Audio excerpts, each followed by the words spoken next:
열왕기하 1장 1절에서 8절까지 말씀을 봉독해 드립니다. 열왕기하 1장 1절에서 8절까지의 말씀입니다. 아합이 죽은 후에 모압이 이스라엘을 배반하였더라. 아하시아가 사마리아에 있는 그의 다락 난간에서 떨어져 병들매 사자를 보내며 그들에게 이르되 가서 에그론의 시인 바알세붑에게 이 병이 낫겠나 물어보라 하니라. 여호와의 사자가 디셉 사람 엘리야에게 이르되 너는 일어나 올라가서 사마리아 왕의 사자를 만나 그에게 이르기를 이스라엘의 하나님이 없어서 너희가 에그론의 신 바알세붑에게 물으러 가느냐?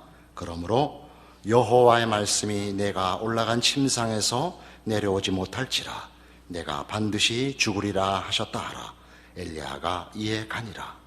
사자들이 왕에게 돌아오니 왕이 그들에게 이르되 너희는 어찌하여 돌아왔느냐 하니 그들이 말하되 한 사람이 올라와서 우리를 만나 이르되 너희는 너희를 보낸 왕에게로 돌아가서 그에게 고하기를 여호와의 말씀이 이스라엘의 하나님이 없어서 내가 에그론의 신 바알세붑에게 물으려고 보내느냐?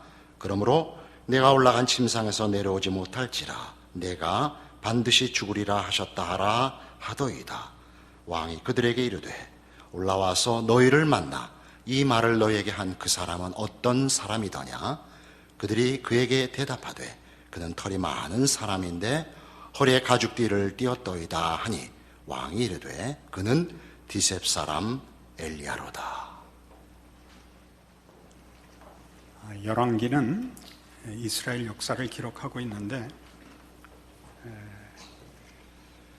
이스라엘의 역사는 통일 왕국, 즉 사울 왕, 다윗 왕, 솔로몬 왕까지는 분열되기 전에 통일 왕국으로 이스라엘로 있다가 이제 솔로몬 사후에 르호보암과 여로보암으로 나뉘면서 남왕국은 유다, 북왕국은 이스라엘, 이러한 국호와 함께 둘로 나뉘어서 북왕국은 BC 931년에서 722년까지 약 209년 동안 19왕이 다스리게 됩니다.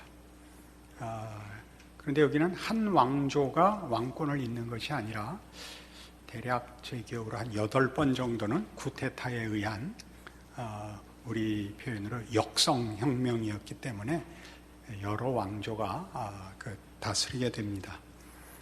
남왕국 유다는 BC 931년에서 586년까지 345년간 다윗 왕조로 면면을 이어오고 나중에 바벨론에게 멸망됩니다.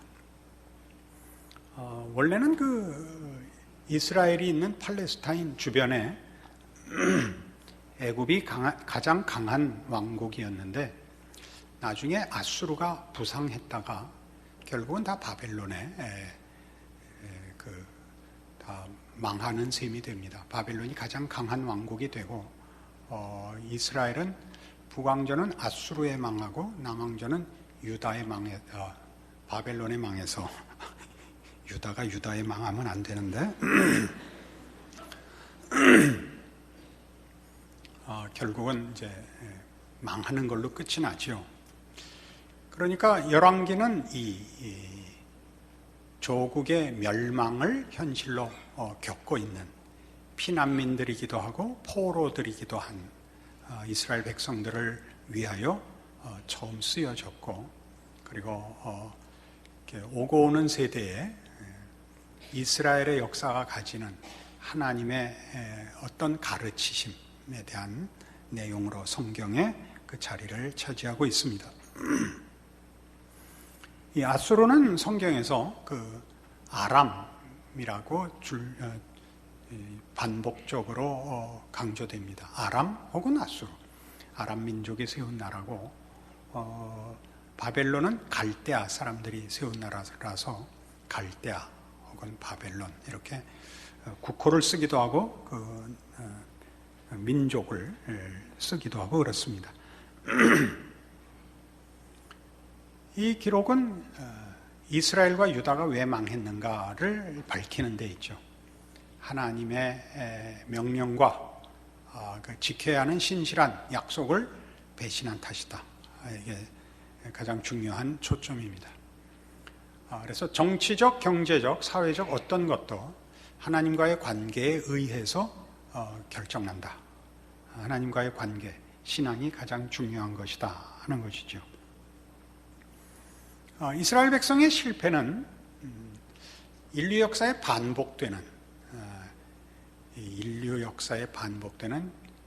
인간들의 죄성과 또 교회사에서 반복되는 기독교 신앙을 가진 신자들의 불충함에 대한 지적이며 경고로서 전형적인 역사인 것입니다.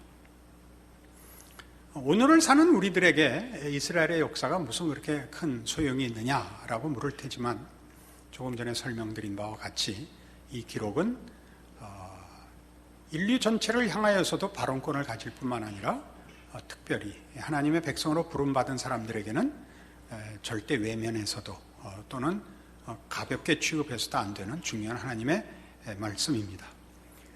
현대를 사는 우리에게도 이스라엘 백성이 당시 경험했고 직면했던 현실과 동일한 현실을 가지고 있다 하는데, 성경의 가르침의 위대함과 인간의 죄성의 보편성을, 시대와 사회를 막론하고 보편적으로 드러나는 죄성을 확인할 수 있습니다.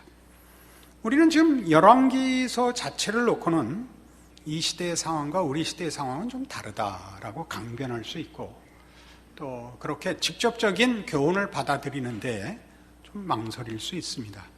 그래서 이 문제를 우리가 훨씬 이해하기 좋은, 좀 더 가까운 역사에서, 또 우리가 잘 알고 있다고 생각하는 나라에서 확인해 보려고 합니다.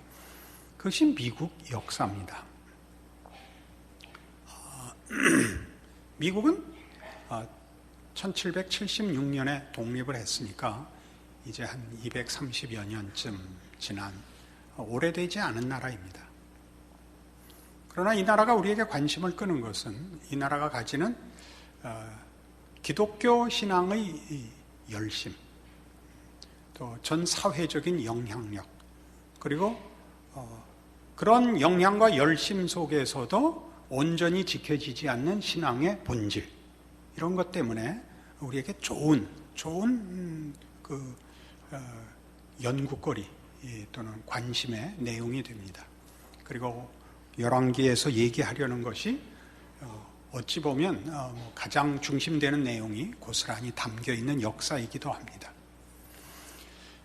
미국은 오늘날의 미국이 형성되는데 가지게 되는 정신적 유산에 가장 중요한 인물로 두 인물을 가지고 있습니다. 한 사람은 벤자민 프랭클린이고 한 사람은 조나단 에드워즈입니다. 벤자민 프랭클린은 자유주의자이고 자연주의자입니다. 그는 한 개인이 가지는 자유를 인간의 가장 큰 권리로 보았고, 모든 것을 이해하고 판단하는 데 있어서 인간은 스스로의 자유를 가장 큰 권리로 가지고 있어야 된다고 믿은 사람입니다. 조나단 에드워즈는 정반대로 인간의 자유는 신앙 안에서만 발견될 수 있고 보장될 수 있다고 믿은 사람입니다. 한 사람은 가장 크게 자연주의자이고 한 사람은 가장 크게 기독교 신앙주의자인데, 뜻밖에도 미국은 이 두 유산을 둘 다 상호 충돌 없이, 모순 없이 저들의 정신적, 사회적 유산으로 지금까지 소유하고 있습니다. 왜 그렇게 됐는가 하는 것이 이제 우리가 찾아보려는 것이고, 거기에 어떤 신앙적인 경계해야 할 또는 분명하게 확인해야 될 내용이 있는가 하는 면이 있습니다. 개인이 가지는 자유라는 것은 물론 하나님의 권위 또는 한 개인의 선택과 권리를 벗어난 외부적인 권력에 대한 거부를 말합니다. 이런 일들은 인간이 가지는 일종의 자부심에서 나올 수 있습니다. 그러나 미국에서는 이것이 아직까지도 기독교 국가로서 미국이 그 신앙을 유지하면서도 이 정신적 유산을 개인주의로 갖게 된 이유가 뜻밖의 부흥운동으로 말미암아 일어났기 때문에 가능했습니다. 18세기에, 그러니까 1700년대에, 그러니까 미국이 독립하기 전에 1700년대 초기와 중기에 제1, 2차 각성운동이 일어나는데, 이 영적 각성운동 또는 대각성운동이라고 얘기하는 이 속에서 아주 놀라운 어떤 결과, 추출물이 미국에게 주어집니다. 그것은 뭐냐 하면 그들이 미국의 독립을 원했던, 또 그 영적 대각성 운동의 그 중심에 있었던 사람들이 주로 영국에서 피난 온 사람들이라는 걸 기억하셔야 됩니다.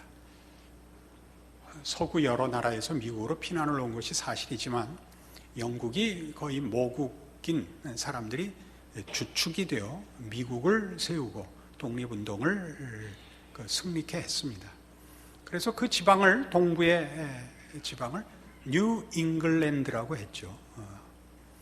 그러니까 그 사람들은 종교의 자유를 위하여 이민은 왔지만 영국이라는 나라에서부터 벗어난다는 생각은 거의 없었습니다. 실제로 미국 독립운동이 일어날 때도 국민의 3분의 1 정도는 그걸 반대했다고 합니다. 그런 이유 중에 하나는 뭐냐 하면 권위라는 것이 밖에서 주어지는 것이라고 믿었었습니다. 여러분 잘 아시는 왕권 신수설이라는 논리가 있었죠. 모든 권리는 하나님이 주신 것이다. 왕이 되는 것, 귀족이 되는 것, 또 교회의 권위 같은 것은 인간들이 결정하는 것이 아니고 밖으로부터, 위로부터 주어지는 것이다 라고 믿고 있었고, 그럼 또 뭐 사실이고, 그러니까 당시 구라파 세계에서 어떤 나라에 태어난다는 것은 그냥 다만 어느 나라의 백성이 되는 것이 아니라 어느 나라에서 태어나든지 다 기독교인이었습니다.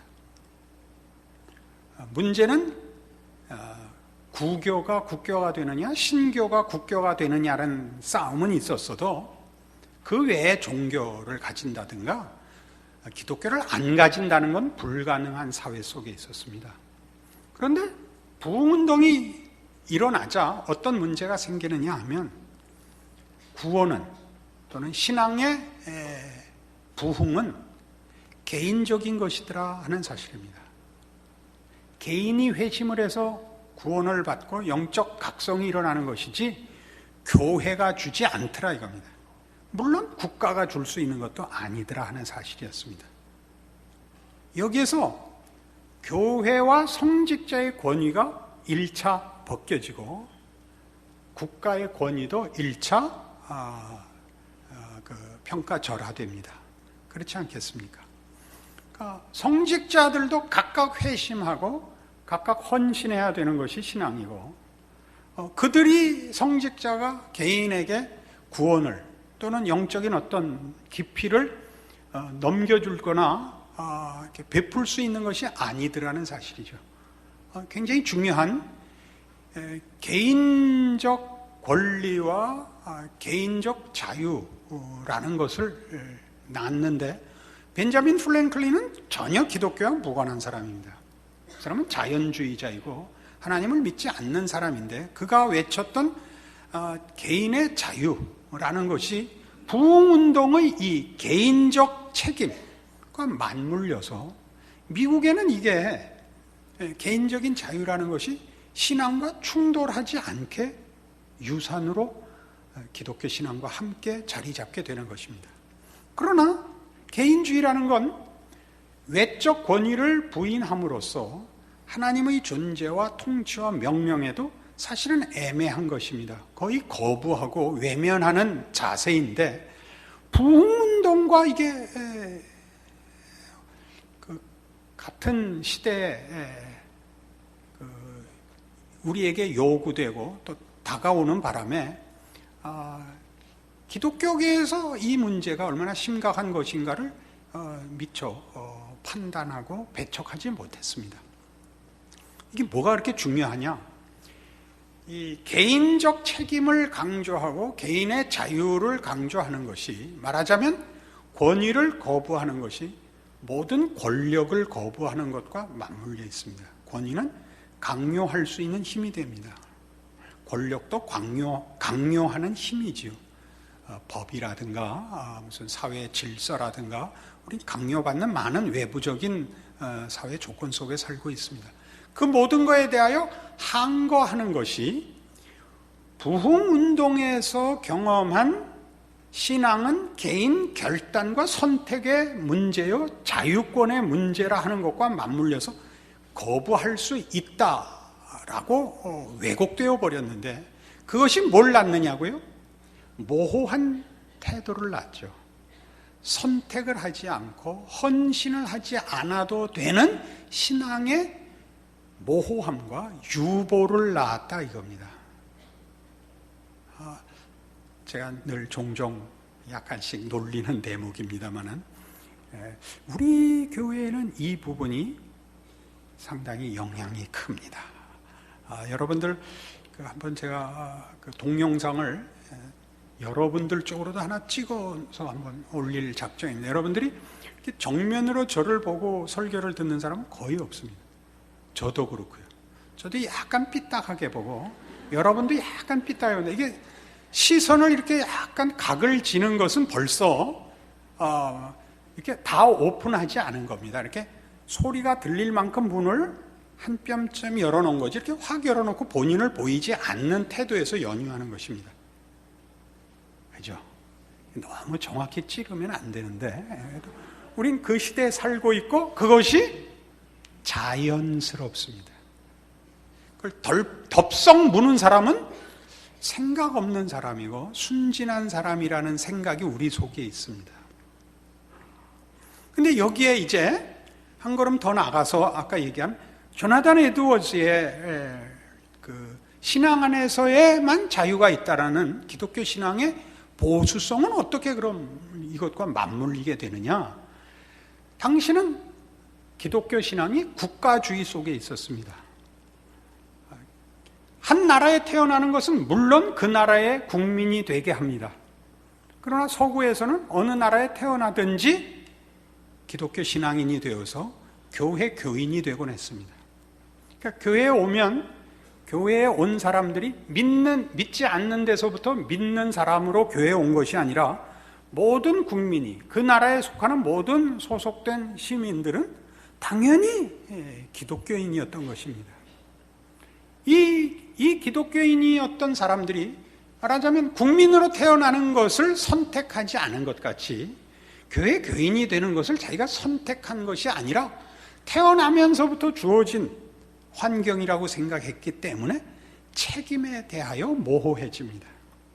그런데 아까 번하고는 뭐가 다르냐 하면, 아까는 이것이 개인주의를 정당화하는 데 오용됐다면 지금 국가주의를 왜곡하는 데 오용이 됩니다. 어떻게 왜곡이 되느냐 하면, 서구 사회에서 어느 한 나라에 태어나는 것이 우리와 동일하게 그 나라의 국민이 되는 것 같이 그 나라가 믿는 기독교 신앙인이 될 수밖에 없었습니다. 그래서 국가와 교회가 한 개인의 신앙에 절대적인 권위를 갖는 것과 함께 책임을 가졌는데, 부흥운동이 일어나 보니까 신앙은 개인적인 거더라고요. 개인이 선택하고 결정해야 되는 거더라고요. 그래서 무슨 생각이 등장을 하느냐? 교회는 교회가 있고 교인을 부르는 것이 아니라 교인들이 각각 신앙 고백을 하고 회심하여 모여 교회를 세우는 것이다 라는 생각이 들기 시작을 했습니다. 이거는 정답을 얘기하자면 뒤에 게 맞는 건 아닙니다. 역사 속에서 그렇게 이해됩니다. 그러니까 우리가 정당한 교회를 만들고 우리가 정당한 국가를 만들자. 그 연장선상에서 미국 독립이라는 것이 일어나는 겁니다. 미국 독립은 미국 혁명이라고도 얘기합니다. 우리는 독립이라는 건 당연해 보이지 않습니까? 민족이 다를 때 그렇죠. 민족이 다르면 그 다수의 민족이 소수의 민족을 억압할 때 그 다른 민족이 독립하는 것은 우리는 당연시합니다. 그래서 독립운동이 일어나고 나라가 나뉘죠. 그러나 지금 미국은 말하자면 다수가 영국 사람들입니다. 민족적으로 독립이라는 것이 사실은 성립할 수만은 없는데 왜 독립을 하느냐? 국가가 권위를 가진 대로부터 국민이 권위를 가지는 대로 바뀌는데 그 바뀌는 가장 중요한 요인이 부흥이었다니까요. 기독교 신앙에 대한 개인적인 책임과 선택이라는 문제에서부터 이 시각이 바뀌어 들어오기 시작을 했단 말입니다. 그래서 그들은 자기네들이 승복하고 또 소원하는 교회를 만들고 국가를 만들기로 했습니다. 그것이 미국이 아직까지도 기독교 신앙에 대해서 헌신적인 이유입니다. 그러니까 나라를 기독교 국가를 만들고 싶어하고 교회를 온전한 교회를 만들고 싶어합니다. 그러나 하나 조심할 것은 거기까지가 자기들의 책임이라고 생각을 하죠. 그러니까 교회에 출석하여 교회를 본인들의 개인적인 선택과 소원대로 교회를 만들기 위하여 참석하는 데까지, 그리하여 미국이라는 나라를 기독교 신앙으로서 움직이는, 기독교 신앙을 이상으로 하는 나라가 되게 하기 위하여 거기에 투표를 하는 일을 하게 한 대신에 개인이 선택하고 결정한 일에 대하여 개인이 책임지는 기독교 신앙이라는 것은 개인주의로 메꿔버렸습니다.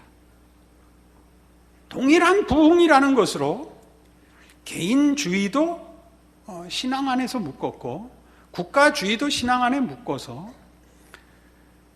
개인적으로는 자기 마음대로 살고 신앙적으로는 국가를 바칠 만큼의 충성이라는 상반된 것을 묶었을 뿐만 아니라 개인주의가 자기 마음대로 사는 바람에 가장 활발한 쾌락주의 사회를 만들고 가장 큰 헌신으로 나라를 하나님께 바치겠다는 열심을 가졌기 때문에 개인으로는 아무것도 안 하는 신앙을 만들었습니다.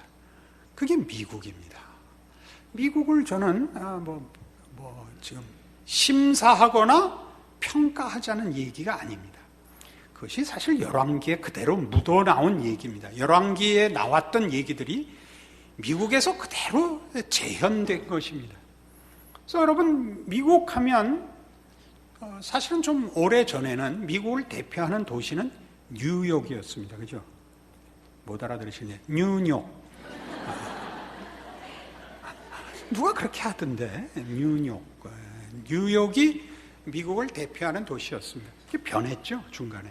LA였습니다. 뉴욕이 상업성으로 미국을 대표했었다면 LA는 여가성으로 미국을 대표하는 대로 이렇게 바뀌다가 지금은 라스베가스가 됐습니다. 이제는 뭐하죠? 극도의 쾌락주의, 오락성으로 가고 말았죠. 우리 사회도 그대로 있습니다.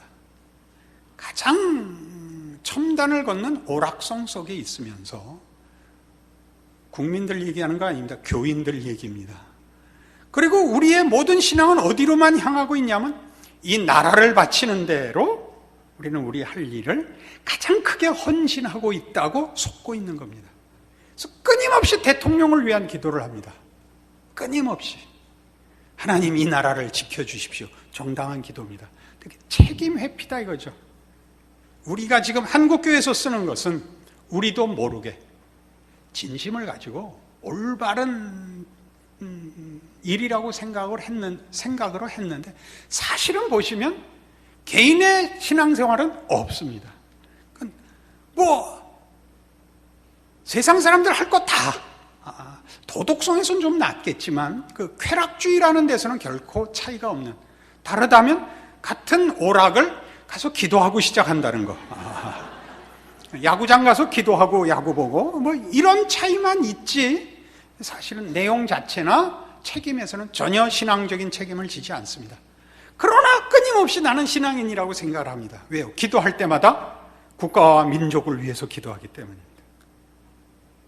여기가 바로 우리가 우리를 속이고 있는 부분입니다. 이 문제를 사사기 2장에 가보시면 구약성경 361페이지입니다.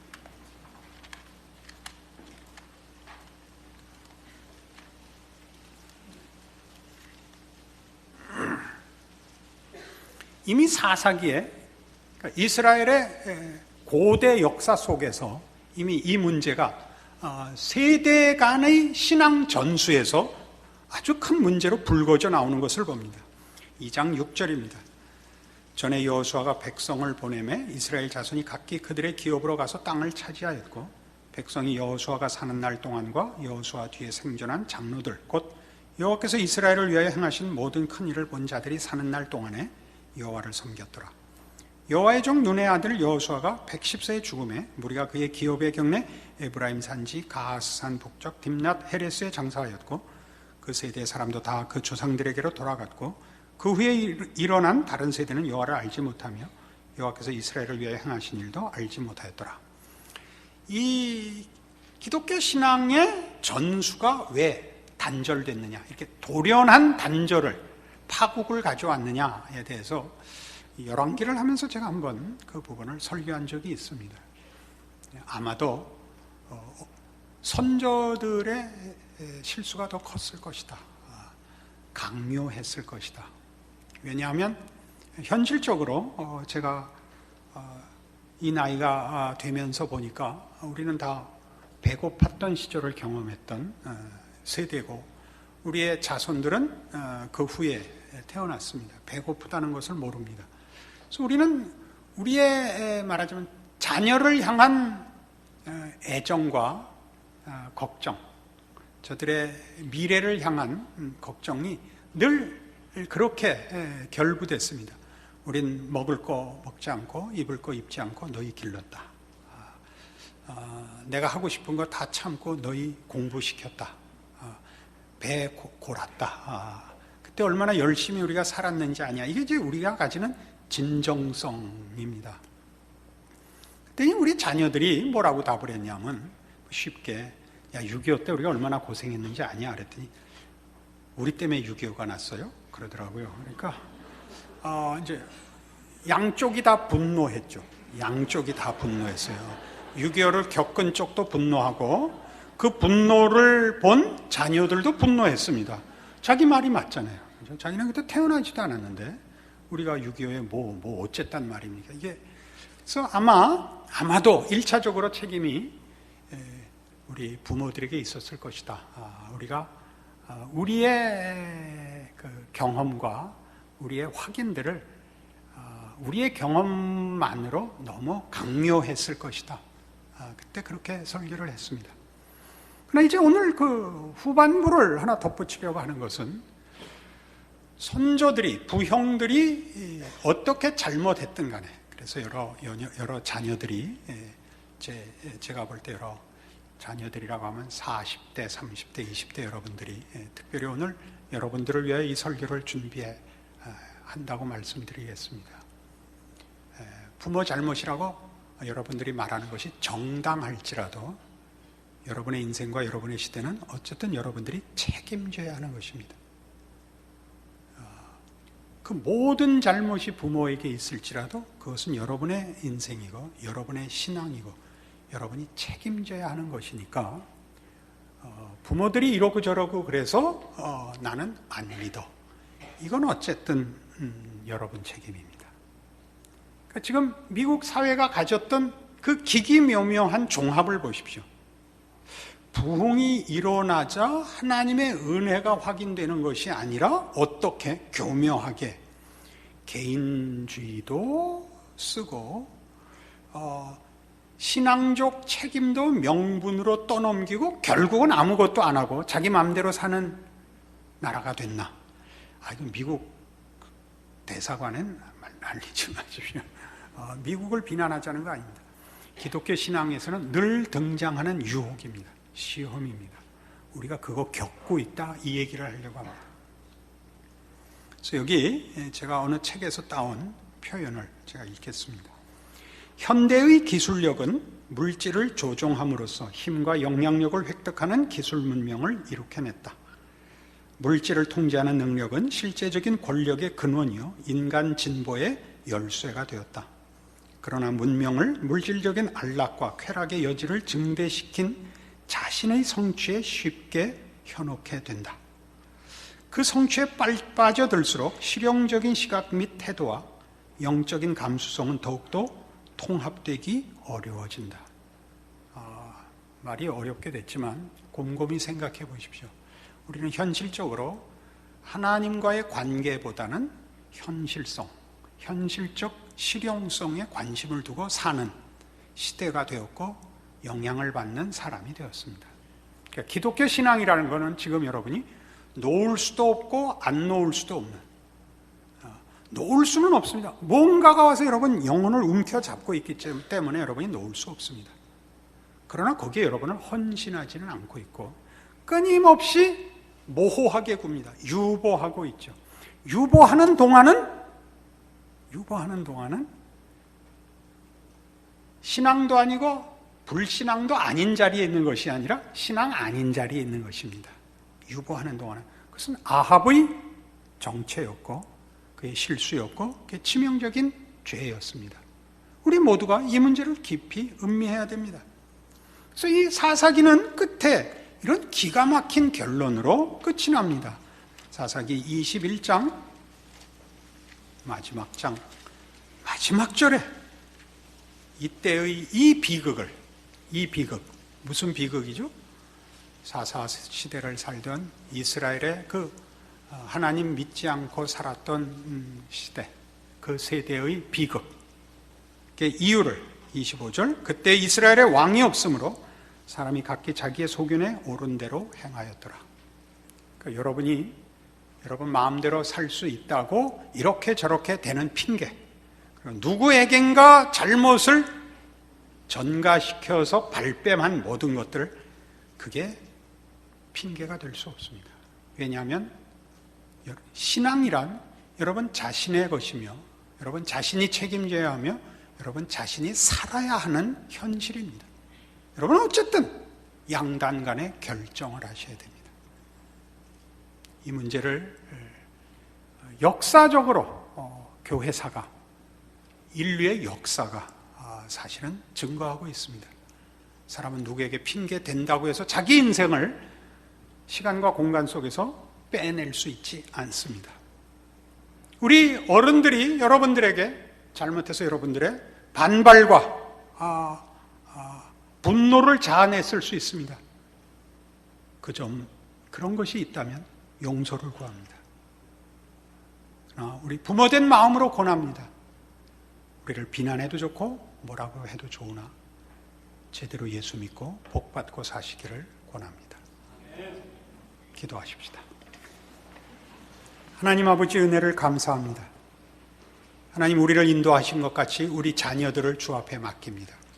주의 말씀을 따라 핑계댈 수 없고 머뭇거릴 수 없고 그 중간에 서 있을 수 없는 하나님을 아는 지식과 믿음과 부르심에 관한 하나님의 손길을 뿌리치지 말도록 우리와 우리 자손들에게 은혜를 더하여 주시옵소서. 우리 시대에 그랬던 것처럼 우리 자녀들의 시대에도 하나님, 우리 자녀들과 더불어 이 나라와 이 시대를 복 주시옵소서. 함께하여 주시옵소서. 우리만 내버려 두지 마시옵소서.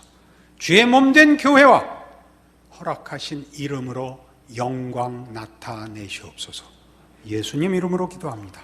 아멘.